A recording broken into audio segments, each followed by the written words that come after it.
Melbourne, Australia. Angelique Kerber had already proved that she could handle the biggest moments in tennis.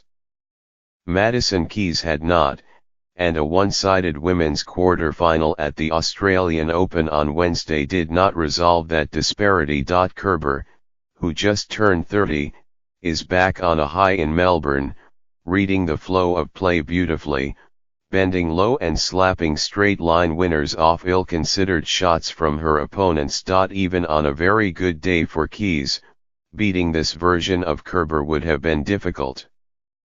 But on another tough day for Keys in the Grand Slam spotlight, this match quickly turned into a mismatch. It was 4-0 Kerber in 14 minutes, 6-1 Kerber in 22 minutes. And, ultimately, despite all of Keys's ball-striking talent and earnest off-season efforts, it was 6-1, 6-2, Kerber. In 51 minutes I was just playing my game, not thinking a lot about winners or errors, just trying to stay in the moment and play every single point, Kerber said. It will be quite a surprise if her next round goes as quickly. In the semifinals on Thursday, she will face Simona Halep, the number 1 seed who is, like Kerber, one of the supreme movers and counter-punchers in the women's game. For sure is going to be the second marathon this tournament, said Halep, who saved 3 match points before defeating the unseeded American Lauren Davis, 4-6, 6-4, 15-13, in the third round. Halep had to right the ship again in the quarterfinals, falling behind 0-3 and facing a breakpoint on her serve that would have made it 0-4. Against the big-hitting Karolina Pliskova, a former No. 1. But Halep managed to wriggle free and reeled off 9 games in a row, focusing her attention on Pliskova's less reliable forehand and on her own strengths. Final score, 6-3, 6-2, Halep. Even in practice, I feel she just likes my game, said Pliskova. I think she's just using my speed. That's the problem. I try to play fast, but I think she likes this. She doesn't have to give any power into her shots. She just uses my speed. Then in the end, I'm the one who is running. It doesn't make sense. Pliskova said her cause was not helped by the late finish of her 3-set, 4th-round victory over Barbara Strelnikova, which ended well after 1 a.m. on Tuesday. I went to sleep at 7 in the morning yesterday, Pliskova said. I think just these late-night matches, they should cancel. Thursday's other semi-final will match the unseeded Elise Mertens of Belgium against number 2 seed Caroline Wozniacki of Denmark. Of the semi-finalists, only Kerber has won a major singles title. Halep and Wozniacki have each lost twice in Grand Slam finals, and both have saved multiple match points this year, with Wozniacki saving 2 in her second-round match against Jana Fett, coming back from 1-5 down in the third set. Mertens, an unseeded 22-year-old from the overachieving tennis nation of Belgium, is playing in her first Australian Open. Kerber's expeditious victory over Keys should boost her already soaring confidence.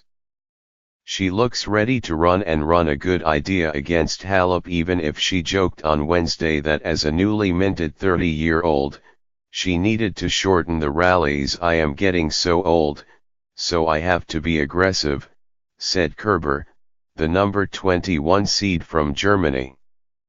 I cannot run for every ball anymore. I have to change something. She actually has changed plenty for 2018, splitting with her longtime coach Torben Belts and hiring Wim Fisset, a veteran Belgian coach who has been a huge influence on other champions in the past, including Kim Clijsters, Victoria Azarenka, and Halep. Fisset does not tend to stay in his posts for long, but he is clearly an excellent analyst. She had great success with Torben, but sometimes you need to change, just to hear a different voice, said Barbara Rittner, the German Fed Cup captain. It's not a matter of the coach is bad or the player is bad. You just need to hear something new to respond better and try new things. Wim is a positive guy. He has a game plan, and he knows what he's doing. The effects have been immediate. After winning 4 matches at the exhibition Hopman Cup team event in Perth, Australia, Kerber has won 10 straight official matches to start the season.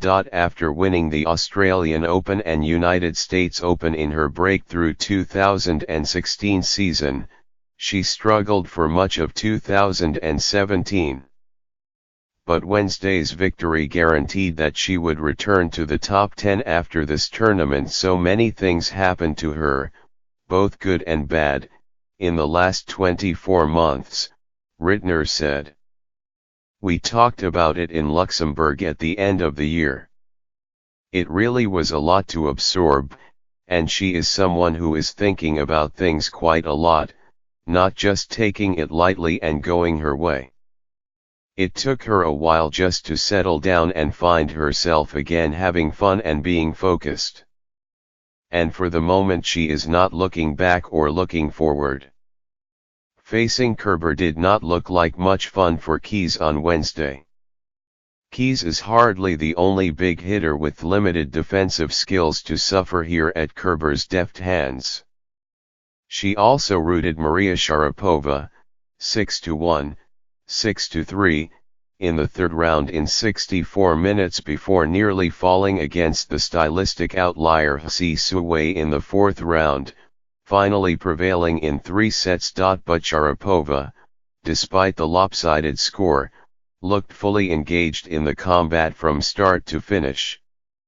Keys, despite some glimpses of her big hitting potential, appeared to be edgy and restricted, much as she did in last year's US Open final against Sloane Stephens, when Keys also won just 3 games. I think she played really well, Keys, the number 17 seed, said of Kerber. I felt like I was trying different things, but I wasn't playing very consistent. I think in the first set I played really passive, and because of that I feel like I wasn't moving as well, wasn't accelerating, so I wasn't very happy with how I played today, but still, I was fighting and trying to stay in the match. Sometimes you just don't play very well out there. But Keys said she believed she and her coach, Lindsay Davenport, formerly an intimidating baseline player who won 3 major singles titles, are on the right track. I feel that, Keys said. I think how I played all of the other matches definitely shows that, and I'm not going to walk away from this tournament and think it was terrible because I had one bad match. I definitely think I have taken a lot of steps in the right direction and feel good about my game and feel like I'm thinking a lot clearer out there. I think it's just going to take a little bit of time. In earlier years, a defeat like Wednesday's might have left her tight-lipped and emotional, but Keys was expansive and dry-eyed in her post-match news conference. I'm evolving, guys, she said, smiling. I'm growing. Keys can be extremely tough when she is serving big and swinging with confidence, as she showed against Caroline Garcia, the rising French star, in the fourth round here. But she could not find a way to do justice to her abilities on Wednesday, making nearly twice as many unforced errors as winners and often rushing when patience would have been advisable. Kerber is a tough matchup for Keys even on a good day. She has now lost 7 of her 8 matches against the counter-punching German, the last 4 in straight sets. This was far from a good day.